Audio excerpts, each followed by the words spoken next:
Talapesi pergoki kelakuan jaksa. Ternyata saat sidang vonis jaksa beri sinyal tersembunyi terhadap hakim.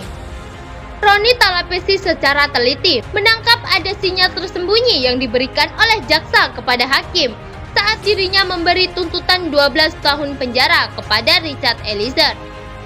Sinyal tersembunyi ini pun kemudian diartikan oleh Roni Talapesi sebagai kesempatan Richard Eliezer untuk bisa memberikan vonis yang lebih rendah terhadap Baradae.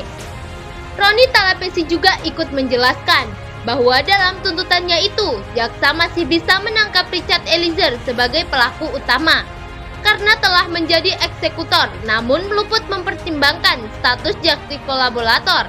Kuasa hukum Richard Eliezer ini pun merasa bahwa jaksa masih merasa ragu-ragu dalam menentukan tuntutannya terhadap Richard Eliezer. Hal tersebut pun didapatkan oleh Roni Talapesi dari pernyataan yang disampaikan oleh jaksa. Bisa dengan kata lain bahwa jaksa telah memberikan sinyal tersembunyi terhadap majelis hakim tentang keraguan-raguannya itu. Jaksa pun menyampaikan bahwa butuh banyak kajian mendalam dan merasa dilematis.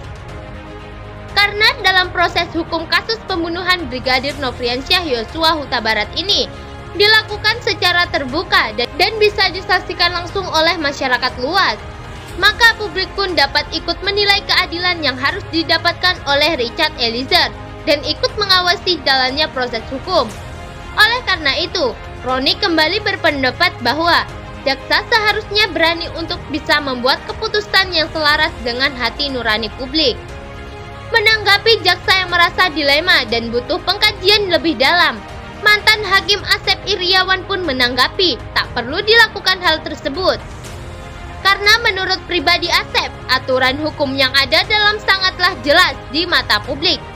Karena menurut pribadi Asep, aturan hukum yang ada sudah sangatlah jelas di depan mata, bahwa justice kolaborator akan mendapat hukuman yang paling ringan dengan dibandingkan oleh terdakwa lain. Sedangkan terdakwa dalam kasus ini selain Richard Eliezer ada juga Ferdy Sambo, Putri Chandrawati, Ricky Rizal, serta Kuat Ma'ruf.